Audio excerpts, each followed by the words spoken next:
me. I was making a transition here, and I want to make sure that we are. So, what I like to do now, yes, 1 second, is to make sure that we introduce one ourselves. And on this note, I will start with Councilman Marks. Thank you very much, Mr. Chairman and members of the commission. Thank you to the county executive for including me on this task force. Good government should not follow party lines. There are Democrats, Republicans, Independents, people of all political persuasions who believe in a good, active government. I supported this system because I think that political diversity is good.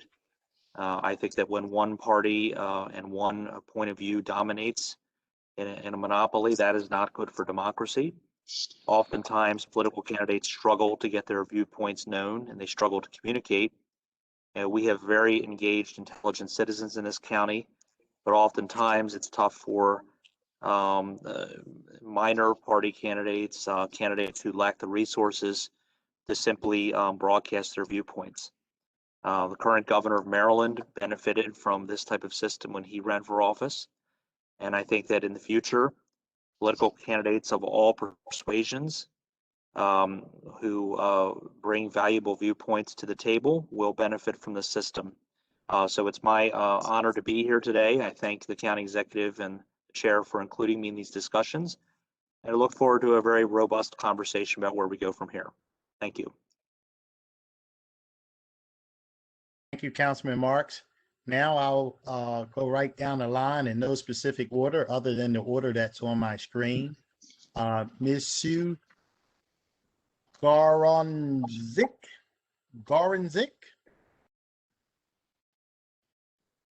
If you can, go ahead. I'm sorry.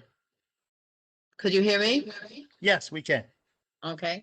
I'm privileged to have the opportunity to serve on this work group and look forward to this opportunity being given to more citizens in Baltimore County. That's, I'll pass it to the next person.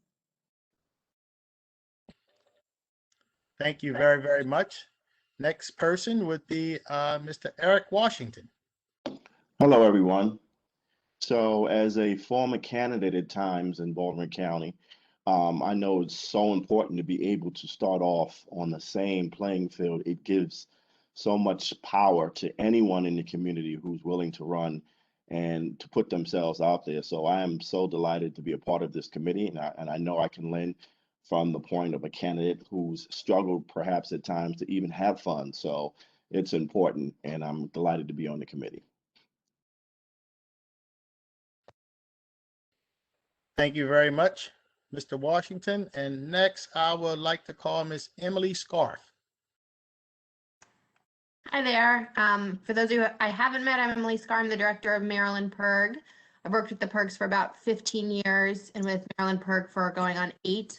So in those 8 years, pretty much my whole time has been tracked with working with a variety of the counties to help establish their small donor public financing programs. And I also got to work with the coalition in DC that set up their program. So I'm excited to work with you all to help make sure that the program is adapted for the county. Thank you very much, Ms. Scarf. Next, I'll call Jessica Clayton.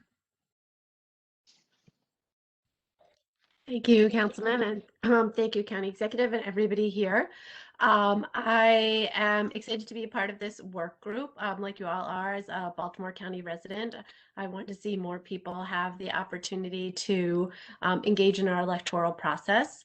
I originally came here to participate on the committee with you as an advocate, a community member, but now I am actually working with Councilman Jones. So I'm here today and for the duration as a staff member. So please let me know if I can help in any way to make your experience more meaningful. So thank you very much. I look so forward to this work. Thank you, Jessica. Next, we'll call on Miss Joanne Antoine. Antoine. Antoine. Yes. Good afternoon, everyone. And thank you so much for having me, and to the county executive for having us serve on the work group. I am the executive director of Common Cause Maryland, and we are a nonpartisan grassroots organization, you know, similar to Maryland PIRG. We've been working collectively to establish these small dollar empowerment programs all throughout the state. And I'm actually based out of Montgomery County. I got to see the program used for the first time in 2018, and I saw, you know, the benefits, not just for the candidates, but how much it managed to increase participation here in the county, how we saw communities that typically might not give or be actively involved in campaigns really step up and get involved. So I'm excited to help Baltimore County move forward in becoming the 5th county. Thank you. Thank you. Joel, why don't you go ahead and introduce yourself? Hi, everybody. Joel Beller, Deputy Director of Government Affairs for Baltimore County. And like Jessica, I am here as a work group staff and not as a member, but you all have probably received a lot of emails from me. So I will leave it at that and just let you know that the staff are here as a research support arm for your efforts. Thank you. Thank you, Joel. Next, I'll call on Mr. Joshua Greenberg. Hey there, everybody. Good afternoon. It's a pleasure to be here. I'm a legislative and policy liaison with Baltimore County. Like Joel and Jessica, I'm here in a staffing capacity. So I'm really looking forward to helping you guys out with whatever you need. And I'm looking forward to what this work group produces. Thank you. Thank you, Joshua. Next, Samay, you can go right ahead, sir. Everyone, so excited to be here. My name is Samay. I help chair the Yes for A campaign. So I had the awesome privilege of working with Joanne and Emily and a bunch of folks at the grassroots level to help get the question passed on the ballot. I'm really excited to be here, especially to try and make sure that our election process is open to young folks and communities of color. That's really what I'm hoping we create a program that allows those folks to have a shot at really being part of our democracy. So excited to see what comes out of this. Thank you very much. Ms. Sue? No, did we get everyone? Who did I miss did I miss anyone? I don't believe I did. Okay. So I want to welcome everybody once again. We certainly appreciate you taking this on. Seems like we have a very distinguished group of members and staff that will help us get through this. Next, I will move on and let Joel take over, and he'll do a presentation on Bill 319 and existing campaign finance models as we know them here today. So Joel? So I believe we have a presentation coming up on screen here in 1 second.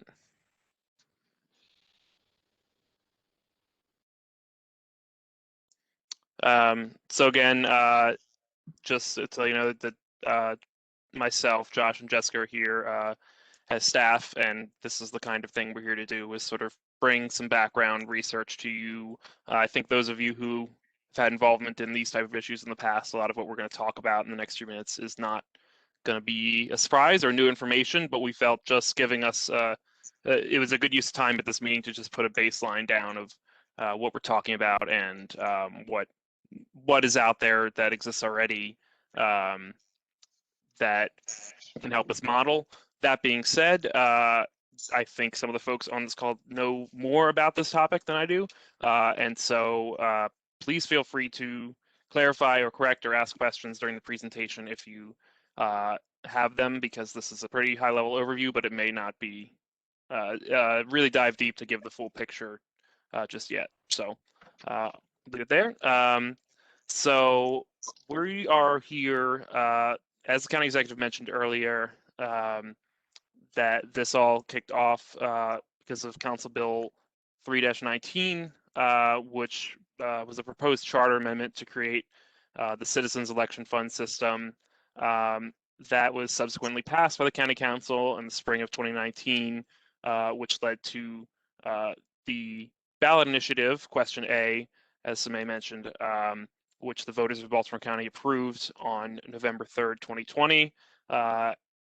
Several of the members here get kudos and thank yous for helping that happen and get passed, which leads us to where we are today, which is this group being put together to guide the implementation of those policies. The charter amendment in the original legislation sort of laid the foundation for what we're doing, but it really didn't drill down into specifics of what the system would look like. And so that is what we're here to do as a group. And this will all wrap up. We have about 6 months to conduct our work. No worries if we finish earlier than that, but that is the time frame that we've been given, and the end result will be legislation that will go before the county council, and our recommendations will inform what that legislation looks like. So what are we talking about when we say public finance? Again, I think a lot of the members of this work group are keenly aware, but just laying down a baseline here, the basic concept: you give candidates for public office the right to opt into a system where they agree to a significantly lowered limit on what they can collect from each donor, as well as not being able to receive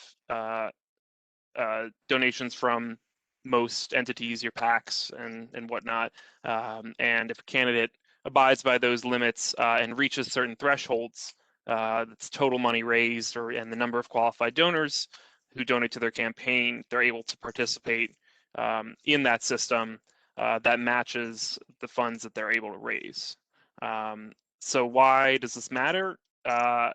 Public financing rewards those who are able to build a wide base of support. Candidates who do not have relationships with large donors obtain an advantage through public financing by having their donations matched at fairly high rates. And this is part of what we mean when we talk about leveling the playing field.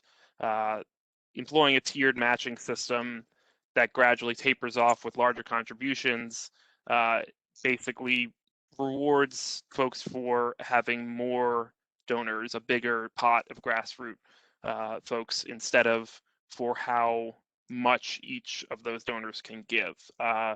This leads to a more diverse pool of residents to become engaged in the political process as candidates seek small donors across their district or the jurisdiction that they seek to represent, and donors who cannot afford the typical maximum donation levels are given more power as those candidates are essentially forced to or incentivized to widen their outreach.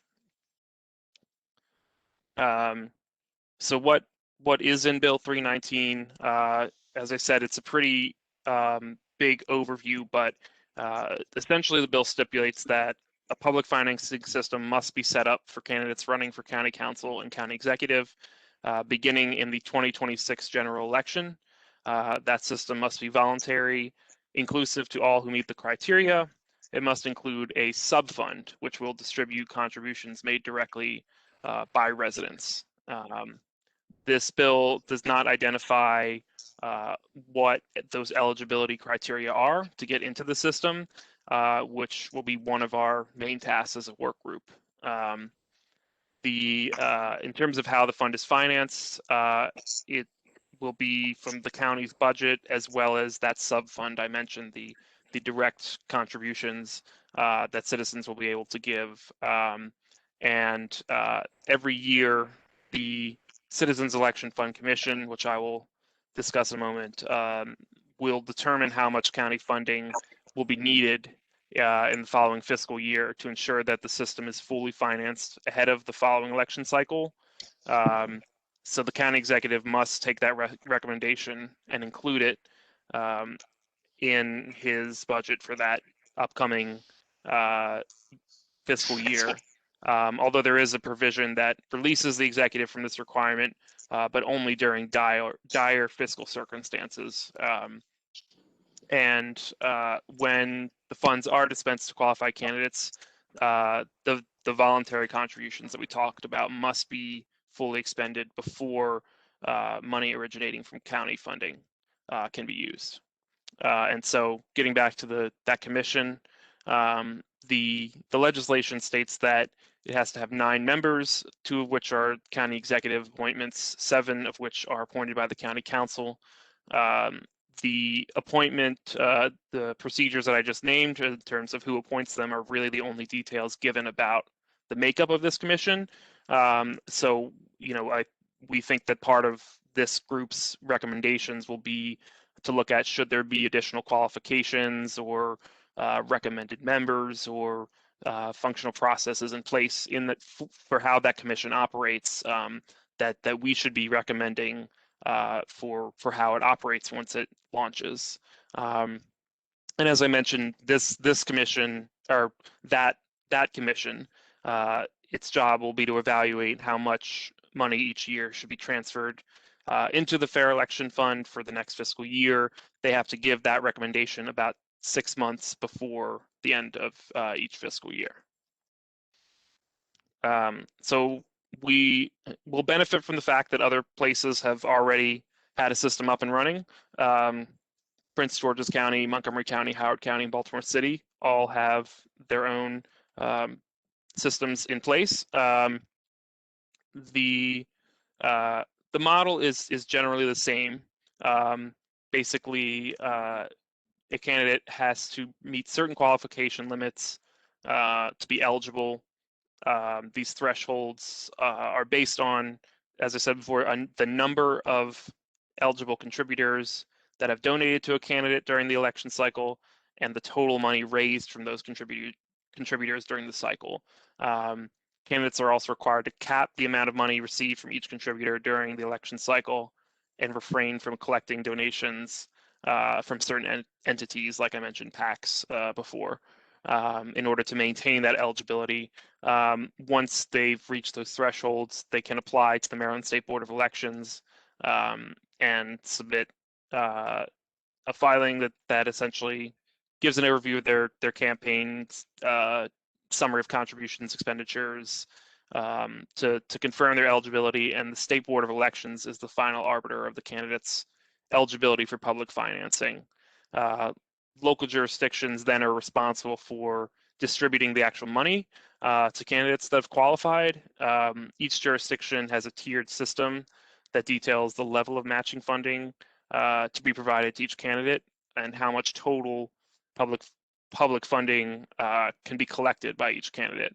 So we'll show what the other counties do momentarily. So I think that'll help paint a bigger picture, a more clear picture. But the last piece is that each of the 4 jurisdictions has a commission or committee responsible for determining annual funding levels, much like the commission I mentioned a moment ago, although their makeup and processes differ somewhat. So here is our first list of slides. When we talk about the qualification levels, you can see this is what I mean by matching fund levels and total public contributions. These are the thresholds they have to reach. You know, I think there are folks who have concerns about public financing that may say we shouldn't just be giving money to anybody and everybody who declares their candidacy for office. But I think this demonstrates that there's pretty steep limits in place to ensure that public funding is only being provided to those who have met pretty high standards in terms of the work they would need to do to collect this amount of money from this many people. Raising tens of thousands of dollars is no easy feat when each contributor is capped at $150 or $250. So in terms of where these places differ, you can see that the county executive thresholds are county executive and mayor Baltimore, I should say, thresholds are identical, but there are some disparities in when we're looking at county council folks. You know, Prince George's County and Baltimore City both have gone with more contributors required, but a lower amount total raised required for their county council candidates. We also noted that Baltimore City has other positions where they have public financing available for council president and comptroller, but we didn't really feel the need to delve into those since that's not the case. Those positions are not positions here in Baltimore County. And then these are the caps we were talking about. Baltimore City's being $100 lower than the rest of the jurisdictions, but these are the amount of money that each has set that can be raised from a single contributor during the 4-year election cycle. And it's a good time to note that the only individuals exempt from this cap are a candidate and a candidate's spouse, who can give the $6,000 limit each to the campaign, which is the limit that a contributor can give normally during non-publicly financed campaigns. So this is for, again, county executive / mayor of Baltimore limits. This is what we are talking about with tiered payments for the benefit of the work group members. There's a policy document we distributed beforehand, and I think we actually had an error in this section when sort of doing some example math. So I want to make sure we're clear here that these are amounts per dollar. So that means that $1 through $1.50, each dollar gets matched in Montgomery County with $6, and then $1.51 through 100 from that same contributor would get matched with $4 each. So as you can see, the tiered nature of the system sort of more continues to reward for more contributors versus higher contribution levels, even within the limits placed per contributor. And the last one is that in-kind contributions are not eligible for matching. And the let me see, my apologies. I sort of lost my place here. Can you head to the next slide, Josh? Oh, I'm sorry. No, we are in the right place. Last slide. This is, sorry. Can you jump to the county council again? Just lost my place here. My apologies, folks. So these standards differ just as they do in the executive matching contributions, and as with the rest of the figures that you're seeing here that have been determined in other counties, the work group will play a big part of determining what our tiered system looks like. Yes, so we can move on to the next slide. And then when I mentioned total public contributions before, this is what I mean, that a candidate can collect this much public money per election. And this is actually one of those points where I maybe would, after I'm done, want some clarity from the folks at award myself. My understanding of how this typically works is we're talking about per election, so that this limit resets after the primary should a candidate make it to the general election, and then that candidate can continue matching up to the same limit again for any contribution received during the 4-year election cycle if it hasn't already been matched. But I will stand corrected if that is incorrect. I think that's the case for Howard County might be the only one where it's not like that. They might have actually changed it. So that's certainly the way the policy has been implemented, and we've encouraged folks to operate. Yeah. I would say, this is a place where we've learned something. I think at first we were like, no, that should be the total. But our experience in Montgomery County of, it made sense that they actually reset. Historically, some of these counties might have had a competitive general or a competitive primary, but not both. But I think Montgomery County was a great example of how this will change the dynamics. And so it makes sense to have the pots of money separate from primary and general. And we do encourage them to be separated that way. I see. Thank you. Well, I appreciate that detail, and that is a good point about the dynamics of the county. I think Baltimore County is an interesting case in that I think there have been competitive generals and primaries for county executive for the last few cycles, as well as in several of the council districts. As I'm sure Chair Jones and Councilor Marks could tell us. And then the last thing I'll say here, that bottom row, is about the tying these levels to the consumer price index. So other than Prince George's, the other 3 jurisdictions will have or may have already upped their limits based on the 4-year the election cycle consumer price index increases to essentially account for elections, like everything else, get more expensive as time goes on. But that pretty much concludes my presentation. So I will turn it back to Chair Jones, and I think we'll be moving to some open discussion if I'm remembering correctly. Absolutely. Thank you so very, very much for the presentation.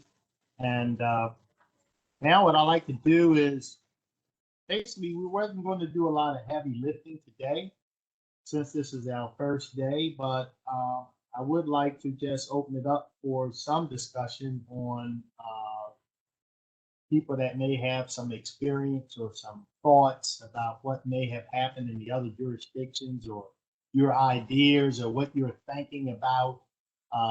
Now would be a time where we could do that.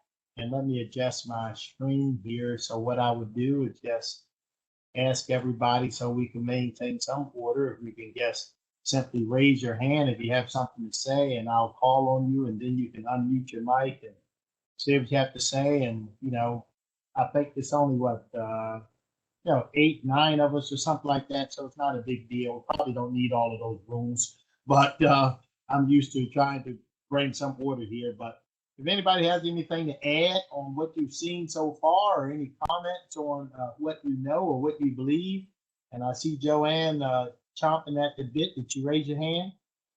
I'll let you go right ahead. Start it off.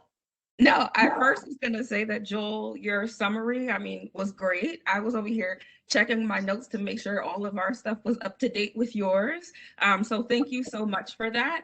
I think the only thing we didn't really talk about, you went into commissions or the committees a bit, but not too much. And I know here in Montgomery County, for example, when we made amendments, I want to say last year, like right before COVID, one of the things that we changed, and it was a provision that we took from Baltimore City, actually, was making sure that the commission, for example, was doing outreach. So I think when we look at MoCo, even though we were on the ground trying to do outreach, I do think there was like a big learning curve for the public and for the candidates as well.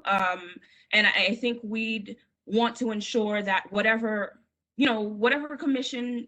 other provisions we put in place for the commission, that things like outreach is part of that. I think one other problem we saw in MoCo was that the committee ended up being very male and very white. So we did end up adding 2 additional seats. Montgomery County is actually in the process of recruiting for additional commissioners right now, including a vacancy, but adding some provisions that ensure the makeup of the commission itself is reflective of, the county overall. I think that was one of the biggest takeaways. People felt as though, it wasn't a reflection of the folks that we want to use the program. I think one other flag is for, we did pass a bill in 2019. I was looking for the bill number. I couldn't find it, but, the counties are also required now to, make funding available for a county staffer that would work with the State Board of Elections to oversee the program. It's because the campaign finance director just has no capacity, as we're working with more and more counties. So that would just need to be something that's taken into consideration early on, since we're seeing that a lot of the other counties are having trouble. Now they're putting the funding in place to try and get that role created in time for the coming election. I can't find the raise hand button. No. I'm at your hand. Oh, and actually, there we go. I found Oh, it. yeah, that's easy. Go right ahead. I apologize in advance. I'm gonna have to switch to my phone shortly, so I wanted to hop in. Dittoed everything Joanne said. I thought the presentation was really good. Just to highlight a couple things. One, some of what we can do and we can't do is dictated by state law. So we could pull that for at some point for the commission to see if this is what the enabling language for the state says we can do and some parameters on the program. Working with the counties, there's definitely some things we've tweaked along the way. Montgomery County has gone back and fixed some things, but in many ways it's good to look at them differently, but also look at Baltimore City, the most recent ones, sort of as the model in some ways. We highlighted the key components that change from county to county, and I think worth thinking through why. So there's like the match levels, the donation levels. I think the things we've looked at in the past, and the staff can do some of this research, which is a blessing for us, of looking at what's the average income in the county, what are the number of what's the population and per district that you're representing and the county overall. So those are some of the things we looked at when we were providing advice for what the match levels should be and how much the donor requirement should be. And then also what is the average cost to run for office over the last couple of cycles to ensure that the match rates can help someone be relatively competitive, if not outspending other people, which is tricky. Baltimore City especially, we have drastically different costs to run for office in different districts. And so I think those are some of the key provisions folks will look at. There's also a bunch of other smaller things that once we start getting into the weeds, we can talk about, that there are decisions to be made on how we want to do it. And we of course have opinions, but a lot of this is not necessarily a right answer or a wrong answer as we learn more. I'm trying to think if there's anything else I wanted to highlight. I think that's the main stuff. Not to overwhelm everyone. Okay, well, I thank you very much. Next, I'm gonna go with Samay, and then I'll get with you, Councilman Mark. Let's do it. Yeah, go right ahead. Awesome. It's been a long time since I raised my hand in person. So, so I'd actually had a question along with a couple comments, and so maybe Joanne and Emily, maybe you guys can offer some insight into this. It seems that the spousal and the applicant themselves that donate that maximum contribution limit. Am I right in saying that contribution doesn't count towards their qualifying contribution amount? Correct, and that's something that's been very different county to county. It doesn't count towards matching funds or qualifying. And I think some counties have expanded it to be self, spouse, or adult child. Some places say, so that's one of the places they've fiddled with in different counties.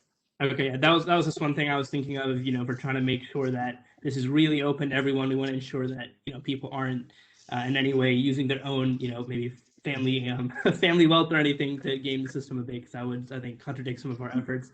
One thing I wanted to, just going off of what was said about the commissions in other counties, I think one important thing to make sure is to do whatever we can to ensure that at least one of the commission members represents the youth of the county. So usually I think we go with 36 and under, or 35 and under, are usually the age that we go for. But I think ensuring that at least one person on the commission is from the younger demographic, and it's important, especially since that's the demographic we want to take advantage of this program. So just something to flag early on. Okay, got you.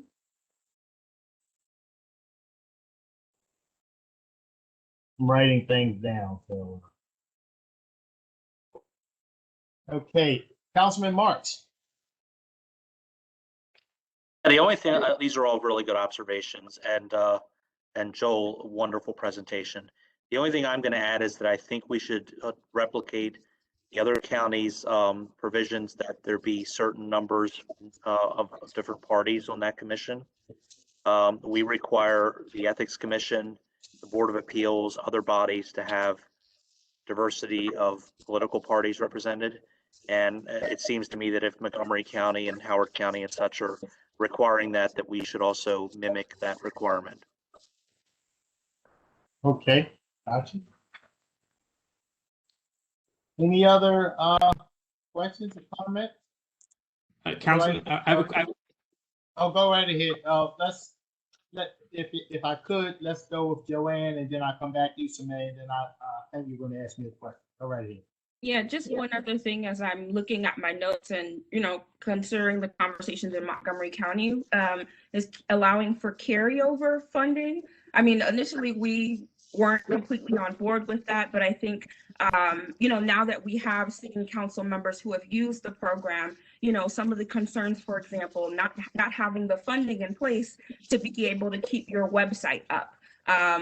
Some talked about events that are critical that you might have to pay for to go because of your role, right? Obviously, we don't want candidates or we don't want council members using public dollars to go to galas, right? But again, what is the compromise there so that you're able to, in some way, continue to campaign while you're in your role, able to keep your website up and things of that sort.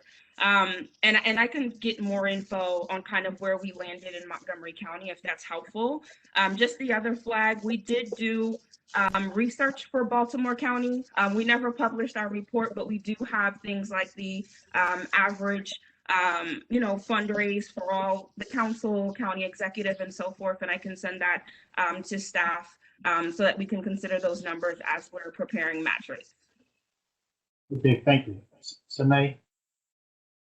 Yeah, and I guess this is another question to see if other counties have done it differently or what the current status quo is in terms of the contributors to get it started to reach that qualifying amount.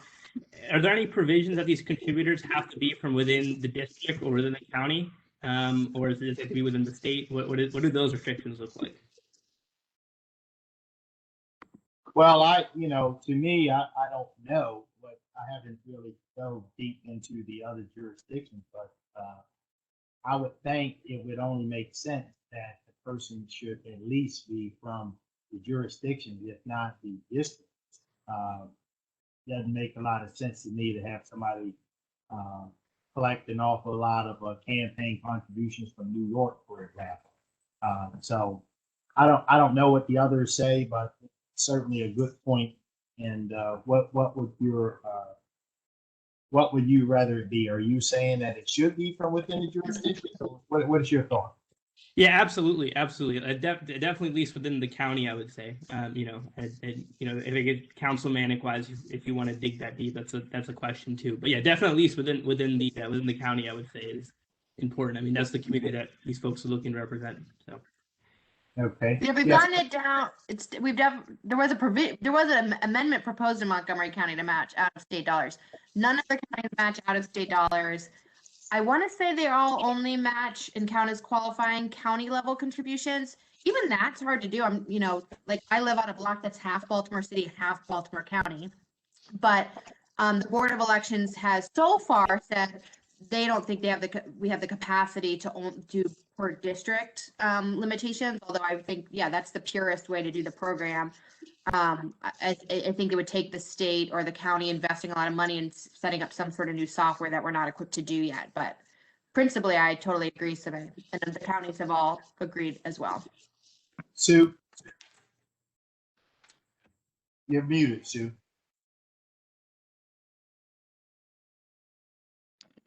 You're muted, Sue. There you go. Yeah, I don't have previous experience in this. I'm representing the League of Women Voters, but I have been reading about what they've done in Montgomery County, and they say that you have to be a resident in order to make a contribution. Okay, thank you. Someone else? Oh, go ahead, Eric. So I think it's two sides to that coin because, of course, people have reached out other areas out of their district because they could not get enough money within the district. I don't see an issue reaching out. It's the amount probably that you bring back in, is it not?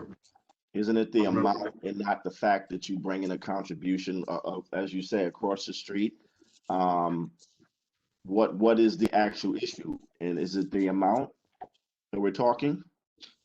Well, I think, I don't want to speak for everyone, but right now we're just sort of like, freestyling and letting ideas flow, and we'll have plenty of time to debate all of these issues. And the only thing I would say is we clearly have models on the table from other jurisdictions. but I'll be absolutely clear. You know, Baltimore County is so far from Montgomery County, it's not even funny. And the same way with Prince George's County and Howard County. So I don't think that that's where we have to land. I think that those are models for studying. I think we should look at them and especially the ones that have already operated and take the good, throw out the bad. But only reason I say that is to say, don't let what other people are doing dictate what we have to do. We have a clean slate. Nobody wants to reinvent the wheel, but at the same time, you know, the ideas that the programming we come up with will be, you know, the ideas that we generate right here. Go right. Who else? Councilman Markey, you ready to say something? No, I agree with you, Julian. I mean, you know, we should replicate best practices, but remember, we are a different entity than Montgomery and Prince George's County. Yeah, and all of these issues, really, I mean, all of these issues are worth debating and discussing because, you know, there's pros and cons to each one. I mean, there's pros and cons in each one, and I guess in a lot of cases, we probably find ourselves splitting the baby in half, so to speak. But I'm assuming that that's where we'll end up in a lot of cases. But any other comments? Any other ideas? Yes, Samay. Yeah, you know, if we're just, you know, sketching out some rough boundaries, just looking again at the other jurisdictions, I think it's worth noting Prince George's, how they have their match rate is much lower, if that makes sense. They start out at $7 at 25. So I think something along those lines where we're really emphasizing the lower dollar donations and having a higher match rate for lower dollar donations, I think does us much more justice than some of the other jurisdictions that have, you know, $4 or 50. I think the lower, having a lower threshold but a higher yield, if you will, more so emphasizes those small dollar donations that we really want to see come in. Okay. Thank you. Anything else? Mr. Chair, if you don't mind, there are a few Q&As that I think I might be the only one who can see those from the folks who are attending. So I just did want to ignore those. I think a few of the questions have been answered or will be as our work goes on, in terms of one person asked how much is spent on each race in the county and how those numbers were calculated elsewhere. I think we've sort of addressed that, or will be in the future. But there was one question about, I'm quoting here, there's a lot of misinformation in Baltimore County and voters thinking that this money could be better spent elsewhere. It could go to roads and schools. How will you address information? I think any effort like this, it's important that once we make our decisions, we at the end sort of dovetail with the public information and outreach. And so I just want to make sure that's sort of on our board of things to think about, that once we know what we're doing, we need to figure out how to tell folks we're doing it. Right. Any additional questions or comments? Well, been a good discussion. I wrote down everybody's suggestions or observations, and we'll go through those. At this point, while we talk about the upcoming meeting and how we will, proceed in terms of setting up meetings. Is it better for everyone? I mean, you tell me, should we just, let me see, 3, 6, 9, but 11 of us, and a couple of us are staff, so we're sort of always available. I will recommend that what works best for me is that we set up another meeting at the end of the meeting, and then we work it out in terms of what works for everyone. Now, some people like the idea of having a hard, fast meeting. My life doesn't work that way, but if that's the way of the group, then so be it. But for me, I like to look at the calendar, set up the next meeting, and then we go there, and then we can adjust as we move along. What say the group? I agree. I mean, well, this is Joanne. I'm just on board with you. I think if we could set it ongoing, I think that helps a lot. Okay.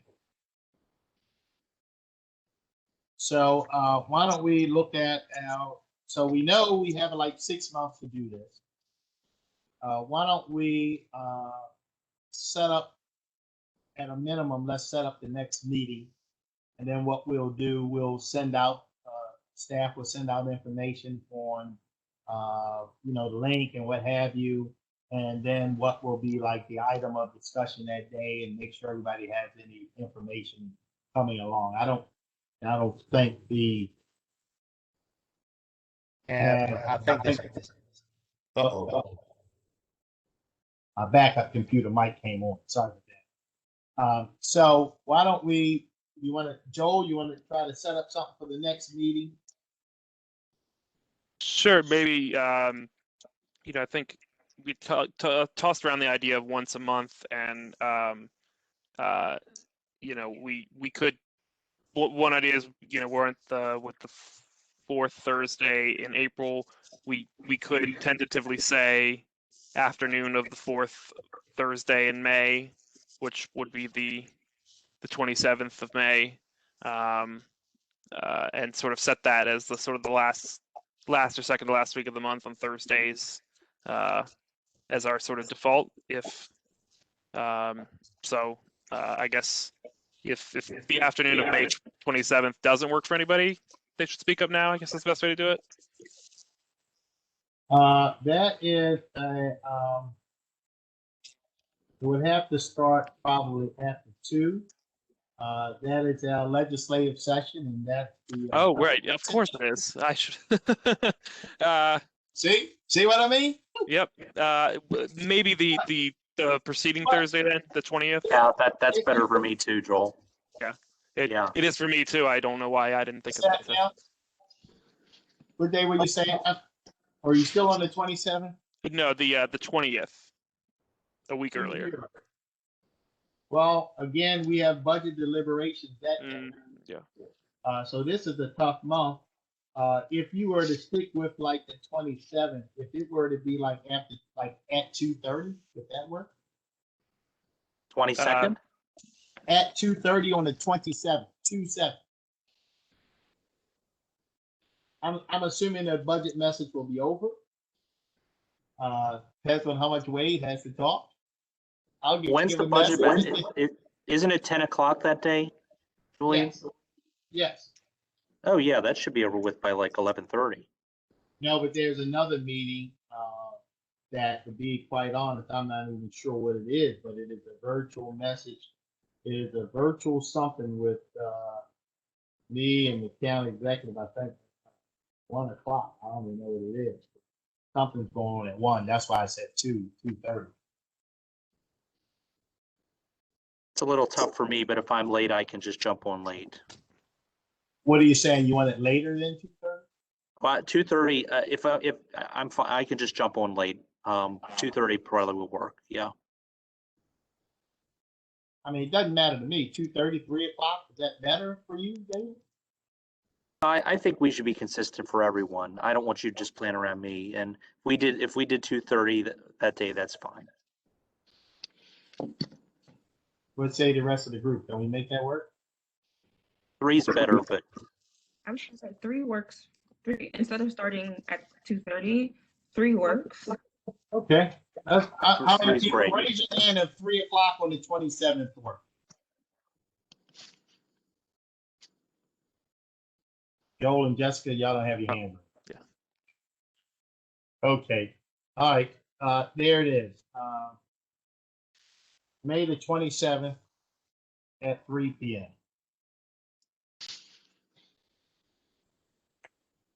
And any additional questions or comments as we move forward? Do we have, why don't we, I'm thinking out loud now.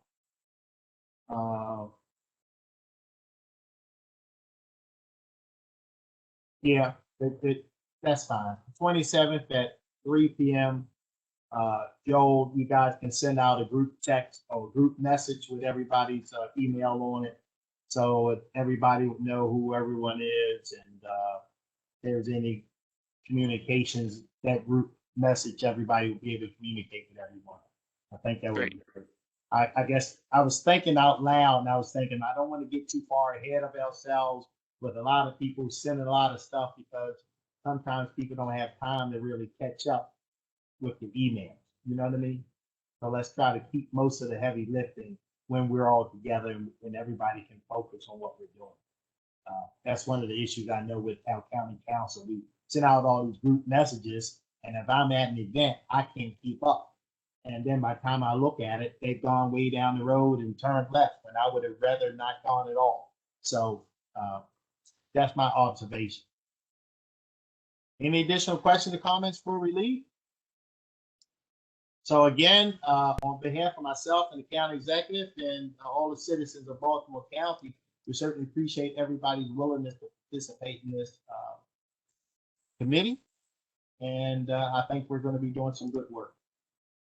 So if there's no further comment, everybody have yourself a great day. Thank you. Thank You're welcome. All right.